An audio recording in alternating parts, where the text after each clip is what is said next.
इस कहानी का शीर्षक है एक गुप्त यात्रा। और इस कहानी के माध्यम से हम जानेंगे मुक्ति के रहस्य और जीवन के उद्देश्य को। हमेशा की तरह बाबू भाई के पोते पोतियों ने उन्हें घेर लिया था। राहुल, सुनील और लीना उत्सुकता से उस गुप्त कहानी को सुनने के लिए तैयार थे जो वे उन्हें सुनाने वाले थे। बाबू भाई ने कहानी आरंभ करते हुए कहा कि एक बार की बात है, एक जहाज का कप्तान था। एक दिन जहाज के साथ एक छोटा सा एक्सीडेंट हो गया, लेकिन उसने वह नज़रअंदाज किया।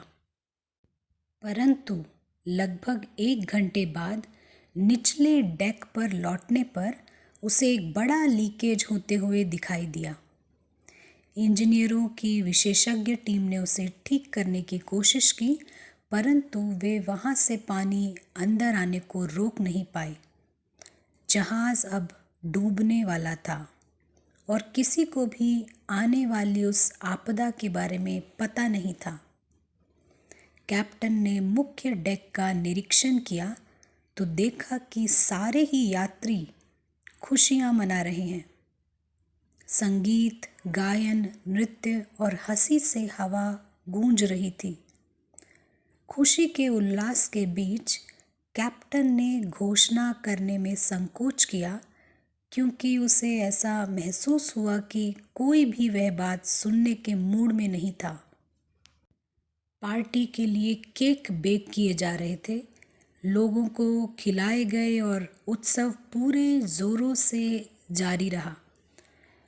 बाबू भाई एक पल के लिए रुके तो सुनील ने जिज्ञासा से पूछा, क्या इस कहानी का कोई गहरा अर्थ है? क्या यह जहाज किसी और चीज का द्योतक है? बाबू भाई ने सिर हिलाया। बिल्कुल सही समझा है। पृथ्वी ग्रह इस समय उस जहाज की स्थिति में है। नाव डूब रही है, जबकि सभी यात्री पार्टी में तल्लीन हैं। उन्होंने अपने पोते पोतियों से 2 सवाल पूछे। कल्पना कीजिए कि आप और आपके दोस्त उस जहाज के यात्रियों में थे। उनके लिए आप क्या करेंगे? और उस स्थिति में अपने लिए आप क्या करेंगे? तो राहुल ने तुरंत जवाब दिया, हम सभी बाहर आएंगे।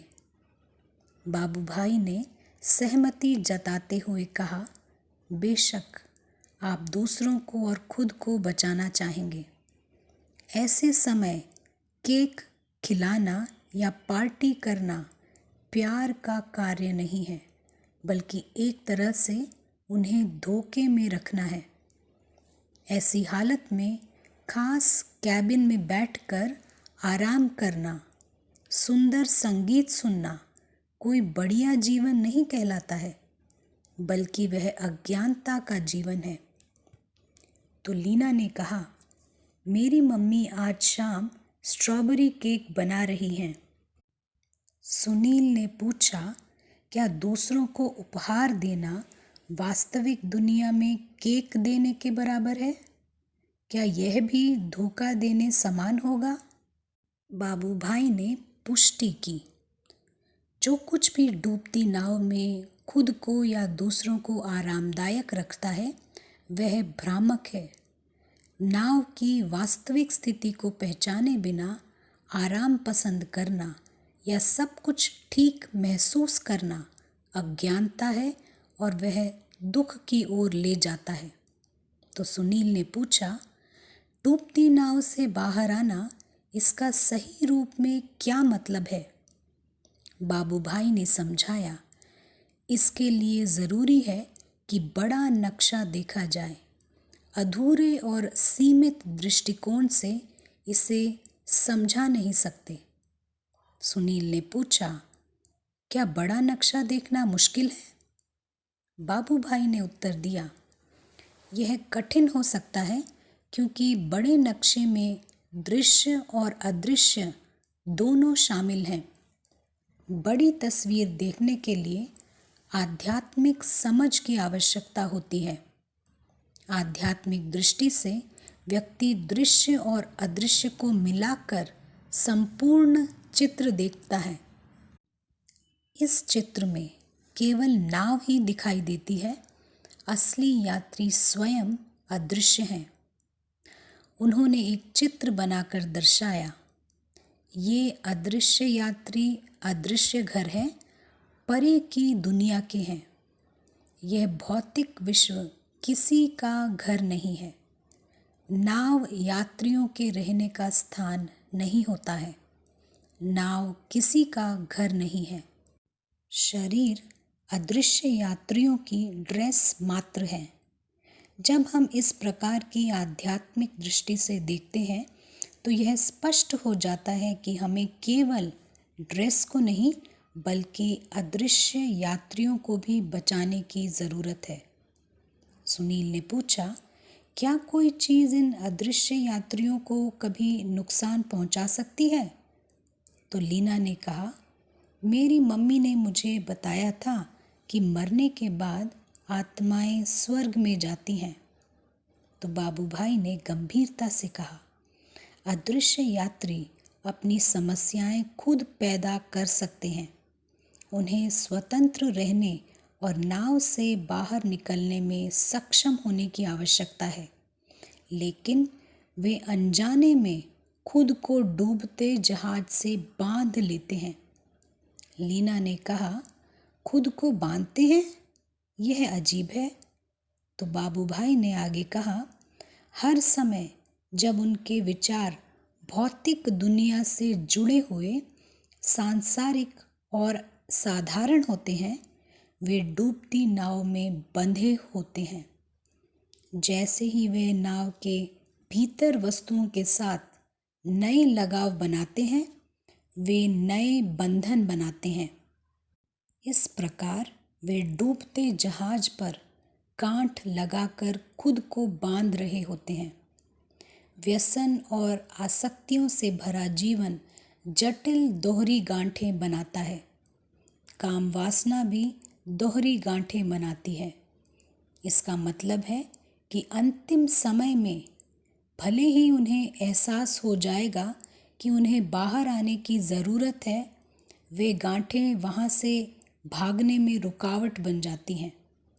अदृश्य यात्री अपने आप में स्वाभाविक रूप से सुखी और श्रेष्ठ कुल के हैं, लेकिन बंधन और गांठें उन्हें डूबती नाव में लटकाए रखती हैं।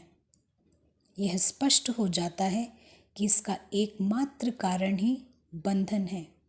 तो सुनील ने पूछा, क्या किसी भी गांठ में बंधे बिना रहना यहाँ संभव है?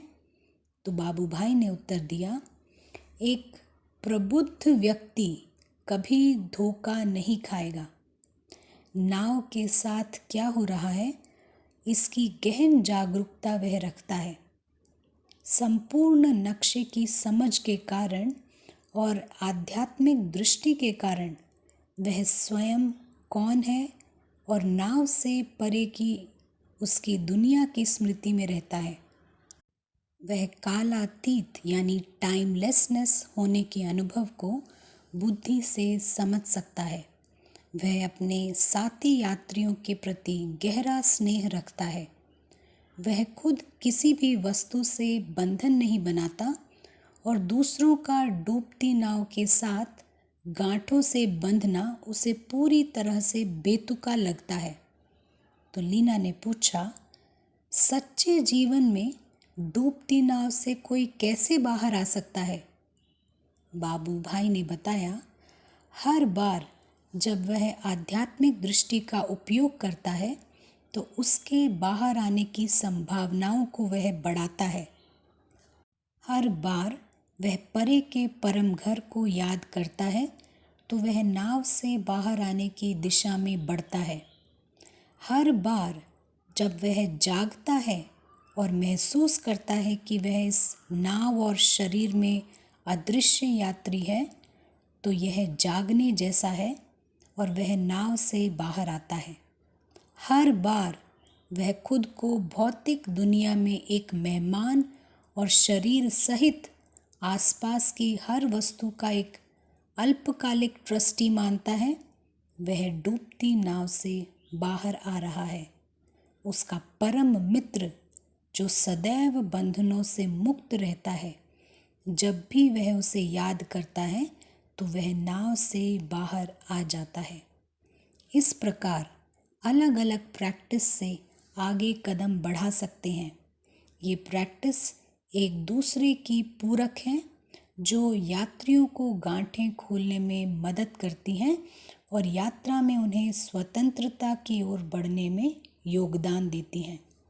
तो सुनील ने कहा, यह तो समय के विरुद्ध दौड़ने जैसा लगता है। राहुल ने सवाल किया, और नाव को बचाने की कोशिश के बारे में क्या? बाबू भाई ने आंखों में चमक के साथ जवाब दिया, ज़्यादातर यात्रियों का ध्यान नाव को बचाने पर है और ज़्यादातर लोग इस कार्य में शामिल होंगे, जो बहुत अच्छा है। लेकिन यहाँ एक बड़े भ्रम पर विचार करना ज़रूरी है। अगर कोई नाव निर्विघ्न है, तब भी यात्रियों को गांठों से नहीं बांधा जाता है। यदि नाव खतरे में पड़ जाती है तो बिना कुछ सोचे यात्री नाव से बाहर निकलने की कोशिश करेंगे, जबकि यहाँ यात्री नाव को अपना घर मानते हैं। वे बड़े सम्मेलन आयोजित कर सकते हैं और हम प्रगति कर रहे हैं इस भासना में रह सकते हैं, लेकिन वास्तव में वे अपना बहुमूल्य समय बर्बाद कर रहे हैं। जो लोग भ्रम से मुक्त हैं और गांठों से मुक्त हैं, वे स्वयं के लिए उपयोगी हैं और दूसरों के लिए भी उपयोगी हैं। तो सुनील ने घोषणा की, मैं आशावादी हूँ और विश्वास करना चाहता हूँ कि जहाज़ नहीं डूबेगा। तो बाबू भाई ने समझाया, वर्तमान स्थिति में हमें एक स्पष्ट निदान की आवश्यकता है। जब हम किसी संकट का सामना अधूरे नक्शे, अयोग्य दृष्टि और बिना निदान से करते हैं तो आशावाद खोखला हो जाता है। धोखा खाने की या बाद में पछतावा होने की संभावना अधिक होती है। जब व्यक्ति समझदार है और निदान स्पष्ट है तो वह यथार्थवादी बन जाता है। उसे फल मिलेंगे। यथार्थवादी को पछतावा नहीं करना पड़ता। बाबू भाई ने आगे कहा, लेकिन अगर कोई गांठों से मुक्त होने में सफल भी हो जाए तो भी मिशन अभी खत्म नहीं हुआ है। कल्पना कीजिए कि आप डूबती नाव से सफलतापूर्वक बाहर आ गए हैं। निर्धारित विधि का परिश्रम पूर्वक पालन करके और गांठों और बंधनों से मुक्त हो गए हैं। जैसे ही आप अपने परम मित्र से मिलते हैं, वह आपको मुक्त होने के लिए बधाई देता है। अब आप उस निशब्द आनंद और स्वतंत्र होने की राहत का अनुभव कर रहे हैं। हालांकि अप्रत्याशित घटना घटती है। आपका परम मित्र आपको उसी डूबती नाव पर लौटने का निर्देश देता है। तो लीना ने आश्चर्य से कहा, क्यों? वहाँ तो खतरा है। तो बाबू भाई ने आगे कहा, आपको बताया गया है कि उस डूबती नाव में आपके साथी यात्री अभी भी गंभीर खतरे में हैं।